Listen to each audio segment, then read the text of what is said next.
Bah, moi, j'ai trouvé que le match de Lorient a été plutôt bien géré par toute l'équipe. On a vraiment fait un super match avec vraiment pas de joueurs en dessous. Vraiment des joueurs investis à 100% malgré des absents. Et franchement, cette victoire 4-0 est bien sûr méritée. On aurait peut-être pu mettre plus de buts avec quand même 31 tirs.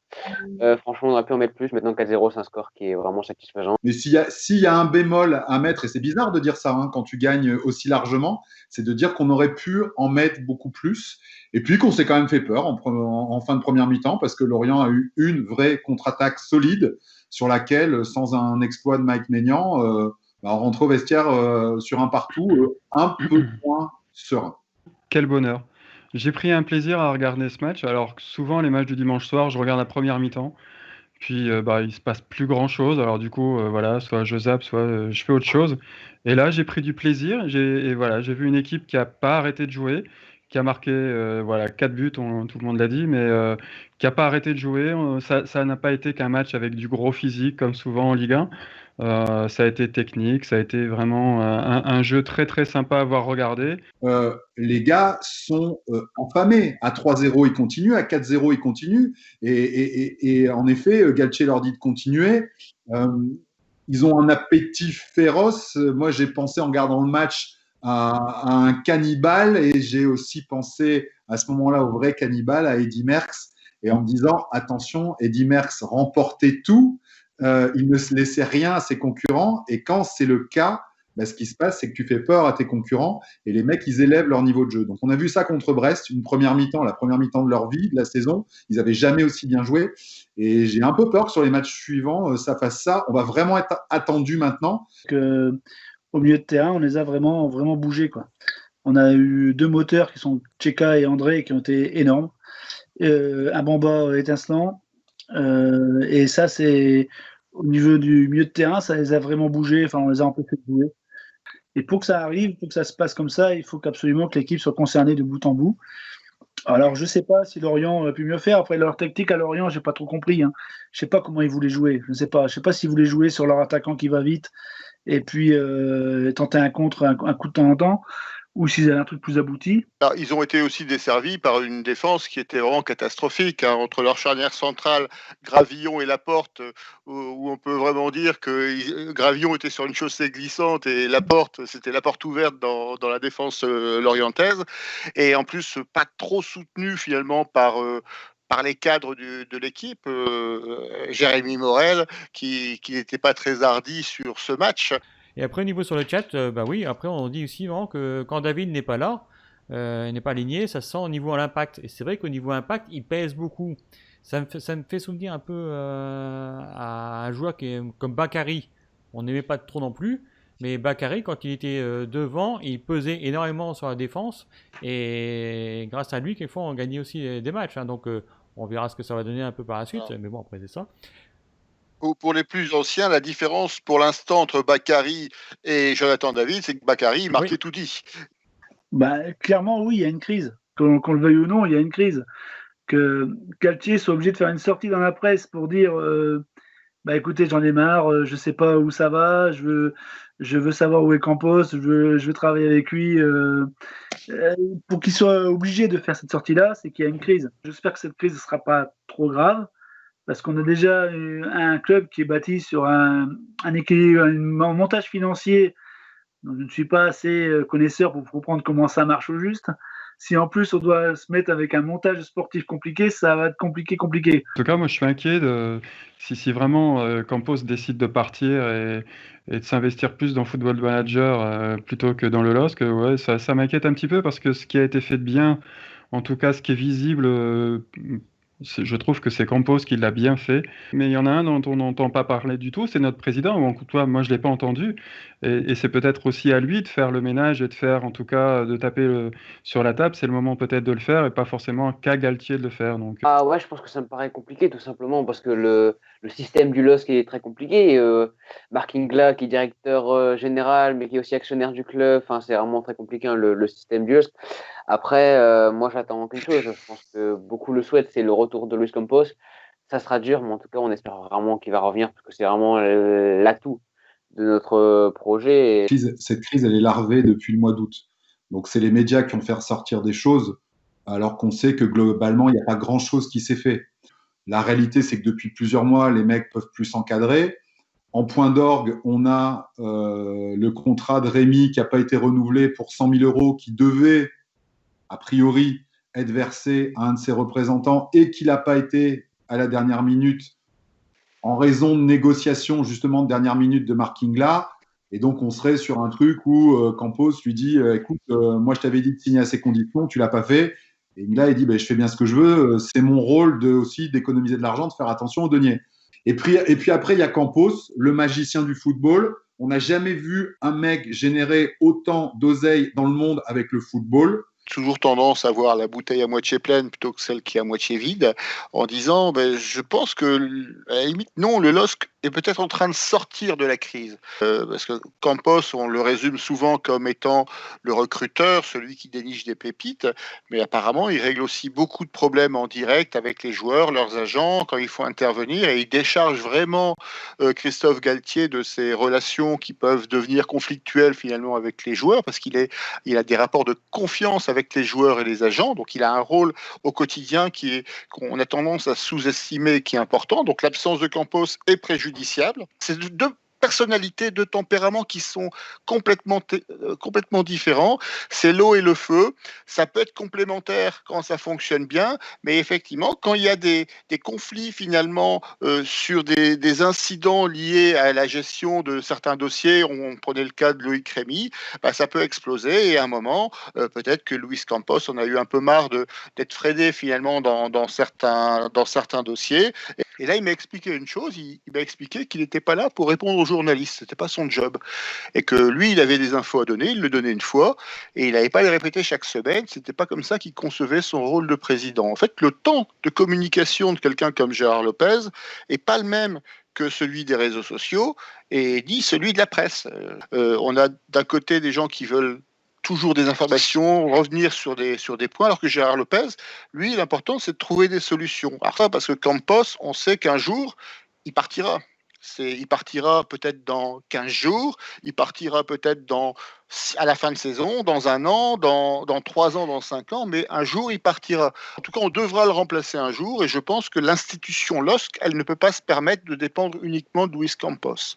Donc, si le départ d'Ingla permet à Campos de revenir, je pense que c'est une bonne chose, parce que je crois que Ingla est peut-être plus facilement remplaçable que ne l'est Campos, mais si Campos devait ne pas revenir, je pense que c'est tout, on trouvera d'autres solutions, et finalement Galtier reformera un trio avec Gérard Lopez et un autre directeur sportif. Là où, c'est pour ça que je voulais revenir sur le CV d'Ingla, retrouver l'équivalent en termes de compétences et d'expérience aujourd'hui, sur le marché européen, j'ai même du mal à le voir, tu vois. Donc oui, évidemment, Campos plus important qu'Ingla, mais on avait quand même un mec, alors encore une fois, pas sur la communication, mais sur les compétences pures, on avait il est toujours là, hein, on a une Rolls, quoi, tu vois. Mark Ingla et Gérard Lopez sont associés dans les sociétés qui détiennent le LOSC.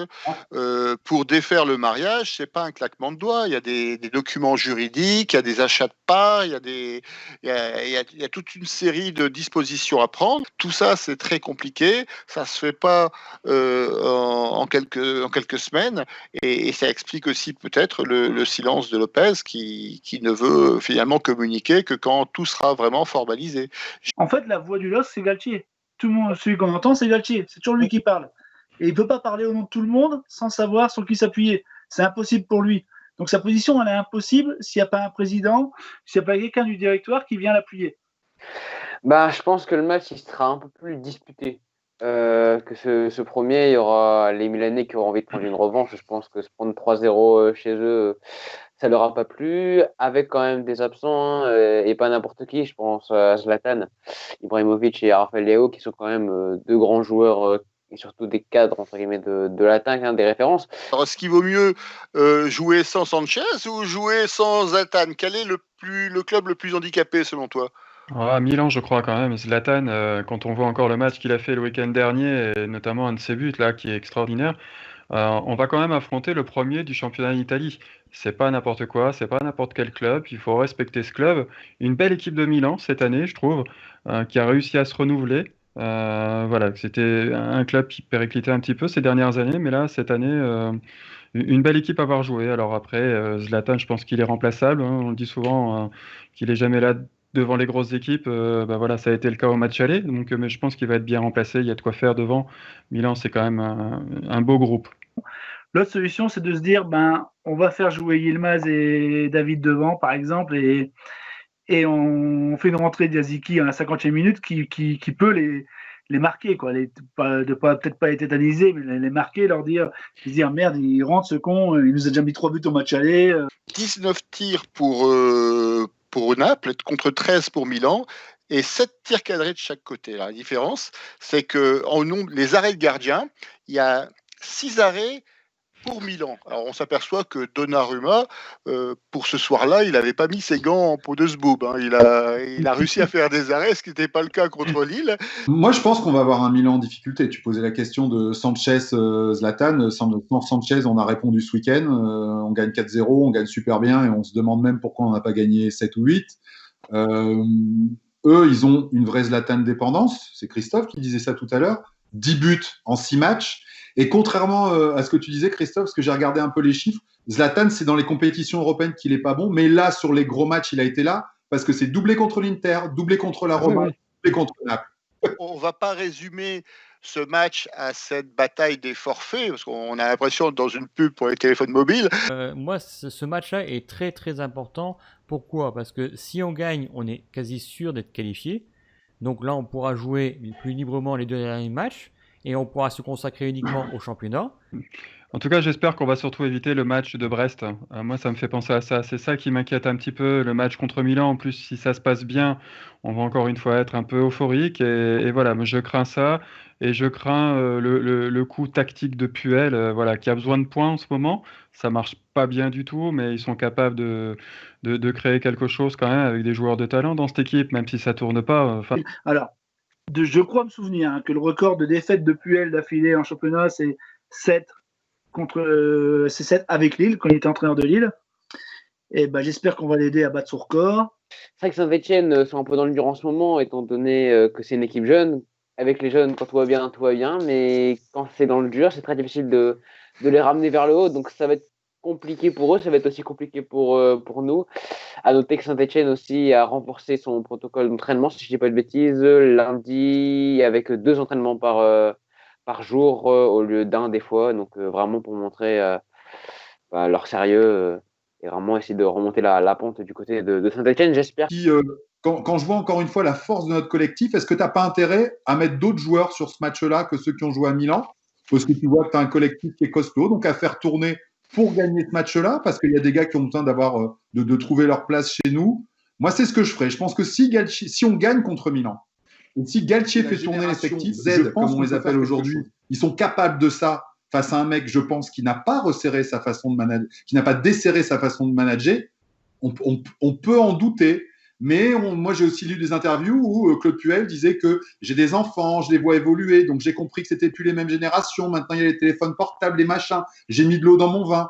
Le sujet, il est là. C'est est-ce qu'il a su adapter son management ? Je pense qu'avec un management trop autoritaire et pas assez collaboratif, comme le veulent les jeunes aujourd'hui, ouais, le groupe, il va péter à Saint-Étienne. Première chose, Puel ne boit pas de vin.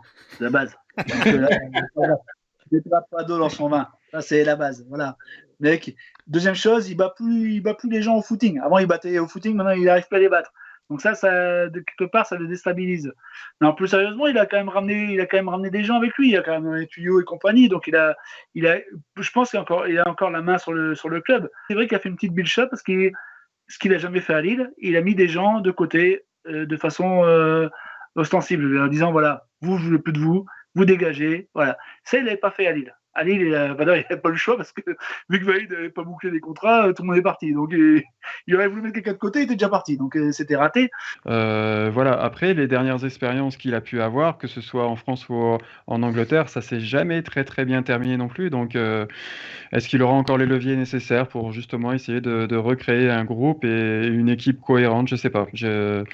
Voilà, on est un petit peu loin de Saint-Etienne. En tout cas, moi, je suis très très loin de Saint-Etienne et voilà, j'ai du mal à m'intéresser un petit peu à leur club et Voilà, après avoir un avis sur le match de ce week-end, oui, mais de là à voir un petit peu comment ça va se terminer, tout ça, à part en autre boudin, je vois pas trop. Baptiste, tu t'y connais en autre boudin? Euh, Quelle magnifique transition. des fois, je m'épate. c'est vrai que c'est une équipe qui est assez irrégulière, avec un effectif, comme je l'ai dit, très jeune, qui est capable vraiment de procurer des minutes vraiment avec du pur football, avec un Diel Aouchiche qui emmène, malgré sa jeunesse, qui emmène quand même cette équipe, avec quand même un effectif aussi de qualité avec Denis Bouanga, mais c'est aussi une équipe qui défensivement pêche avec je vais prendre l'exemple de Timothée Kolo-Djezak, j'arrive à le dire, qui est très très très irrégulier dans cette équipe et Puel faire esprit de perdre, c'est pas possible. Hein. Le mec a tennis ballon, il n'est pas pour gagner, il pas tuer quelqu'un. Ah, moi, je vais pronostiquer une victoire de Lille, pas parce que j'y crois vraiment, mais parce qu'on aime tellement Puel qu'on voudrait lui permettre de sortir de ce piège à Saint-Etienne et de trouver un club qui corresponde vraiment beaucoup mieux à ses qualités. En tout cas, un club et un contexte.